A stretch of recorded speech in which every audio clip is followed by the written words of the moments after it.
The sound brings me Our back home is finally built. to this moment. It's as if I wrote this, but without tragedy, only truth. Living with or against the earth.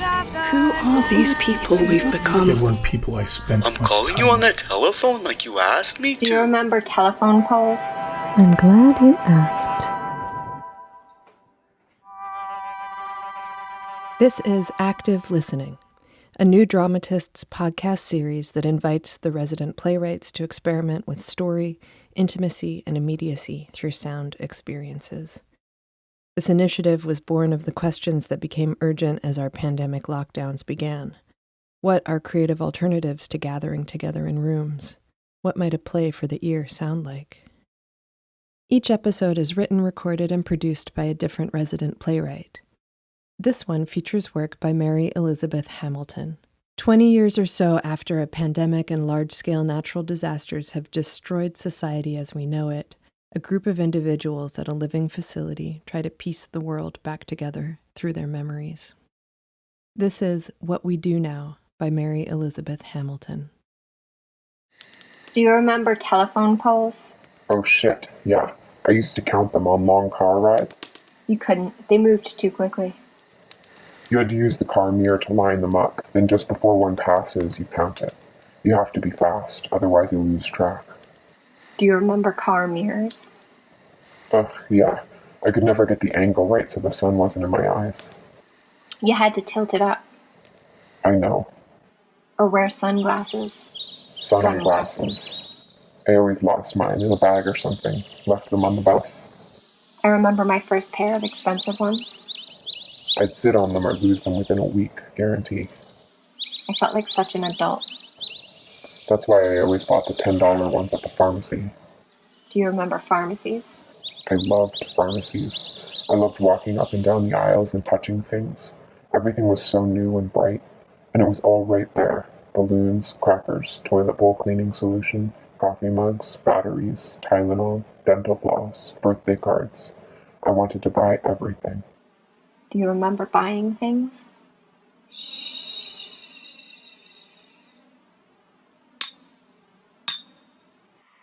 Everything is fucking immaculate. You know how people are all like, you could eat off these floors? Here you actually can. Even between the tiles, the strips that used to be so brown and gunky no matter how often you cleaned them, white as the day they came. The bottoms of your feet are always squeaky clean. Never that crumbly, sandy feeling on your skin, you know? Everything smells like orange. That's the scent they use to disinfect. 4 times a day, after meals and during exercise when we're all outside. The liquid itself is a kind of gel that's kept in large plastic vats in the hall closet. They use a squeegee, is that the right word? To spread it over every surface. It smells like orange Skittles. The smell is strongest when you pass the closet.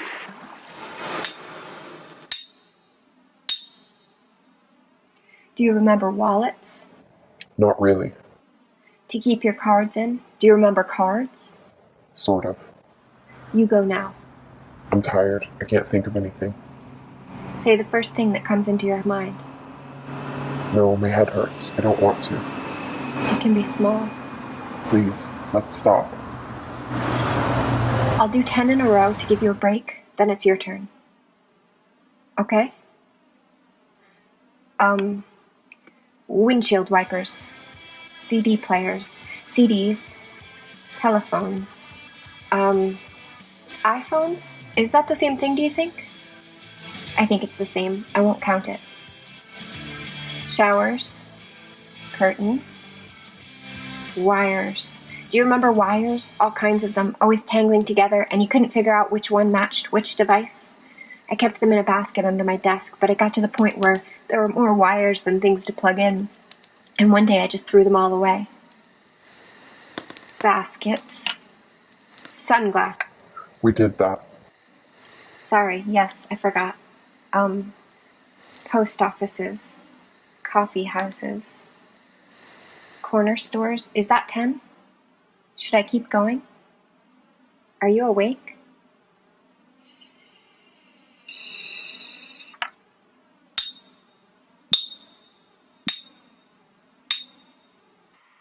There's a pretty strict schedule, which I used to think I wouldn't take to. I hated anything to do with schedules, train schedules, work schedules. I broke multiple alarm clocks. I couldn't hold down a job if it wasn't completely flexible. I liked to sleep till noon and wake up, drag myself to the coffee maker. Coffee is always burnt because someone had made it hours before. I didn't care. But now that I'm used to it, actually the schedule is kind of comforting. You always know what's coming. You don't have to be afraid. Wake up, brush teeth, shower, coffee, breakfast, exercise, work, break, socialize, work, lunch, work, work, work, work, work, break, socialize or quiet meditation, dinner, quiet activity, maybe a book, sleep, sometimes films. Remember films? The old ones. I prefer Disney, dragons and pirates and shit. Talking animals, that feeling of being small and curled up under a blanket, and everything is possible. You don't know what to expect, but you know it will be wonderful. The theater is dark, which is nice. You can't see everyone's faces. You just feel their bodies close by, warm.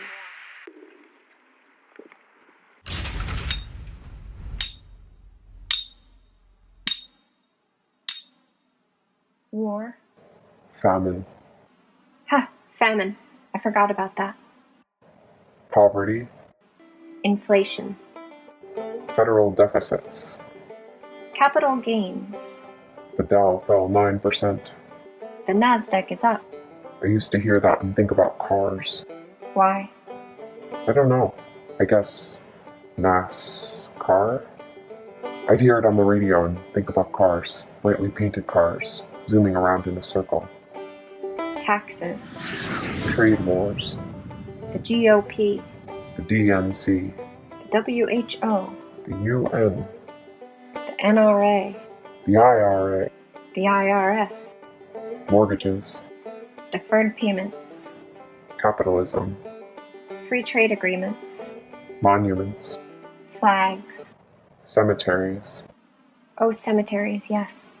I remember walking around in one by our house with my mother, reading the names. Everyone got a plot of land to lie in after they died. Can you imagine? There was more land back then, I guess. Or fewer bodies.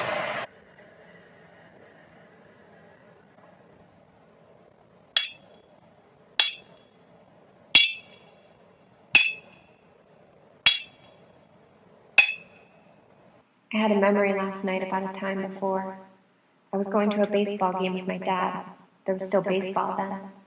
We sat in traffic for hours, inching forward, no air conditioning, so windows down. You could smell everything. Exhaust, sweat, factories, hot dogs, barbecues, sunscreen. And then we got there and parked. More crowds. We stood in line in a building with blue floors. Was this before or after the game? The players were all there in a line signing balls. I had a ball and I wanted it to be signed. I was so small I didn't understand the line. I pushed myself through. No one minded. Everyone understood that I was small. I didn't know any better. And at the front, a hand reaches down, takes my ball, passes it back. And I understood something. This kind of opening up of everything. One case reported in Seattle. I kept the ball in a plastic case on my bookshelf for years. Hospitals on high alert for deadly virus. It sat there gathering dust till I left for college. Over 70s faced stay-at-home order. Then it was packed in a box, I guess, full of other knickknacks. Social distancing guidelines extended through April 30th. Haven't thought about it in years. 593 deaths, 46,450 cases. Most of the boxes were lost in the flood. U.S. death toll tops 3,700. 85,991. U.S. now has more cases than anywhere in the world. U.S. now has more cases. Stocks plunge. I imagine it must have floated away at some point with all the other things. Now I guess it's at sea somewhere. That ball with its dust and its signature. I don't remember the player's name. The police fell. Everyone rejoiced. They were corrupt. So I guess it's just out there somewhere, floating. Then the military came in. We didn't see that coming. Everything's so gradual, and then later it's like, how did we not see that coming? 100,000, 200,000. We've lost track. There are conflicting reports. Data is mistrusted. Sirens morning and night. And then the fires. Because there are too many bodies, and there isn't space for them anymore. The cemeteries are full. And that day, the day of the ball game, I stood for a moment in the middle of the crowd, clutching my baseball, so proud of something I didn't understand. But then I realized I didn't know where my dad was. I was completely lost, squished between all of these bodies, and I started to panic, my heart racing, before his hand landed on my shoulder, and I knew I was safe.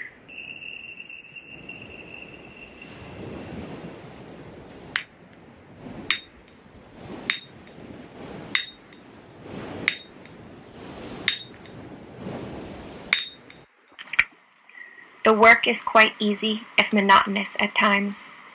There is the rebuilding, hammering day and night, and the repopulating, but that's for the young. For the rest of us, it's our job to remember. We record everything in as much detail as possible, the smallest things and the largest, so we don't repeat our mistakes next time.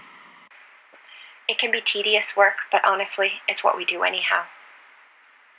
Even in our sleep, the past comes bubbling up. All the things that seemed so permanent, you didn't even need to notice them.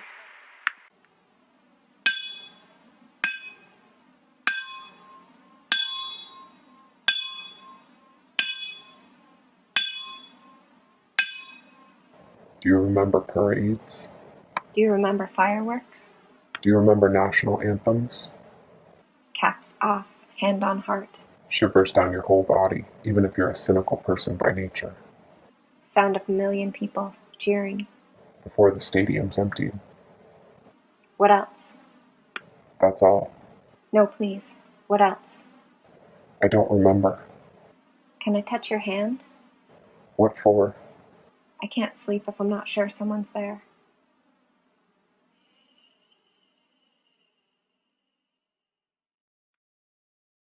You just heard What We Do Now. It was written, recorded, voiced, and sound designed by Mary Elizabeth Hamilton. Active Listening is a project of New Dramatists and is produced by Corinne Keithley-Sires and Melissa Tien. More information on the series and a sonic visualization of each episode can be found by going to newdramatists.org/active listening.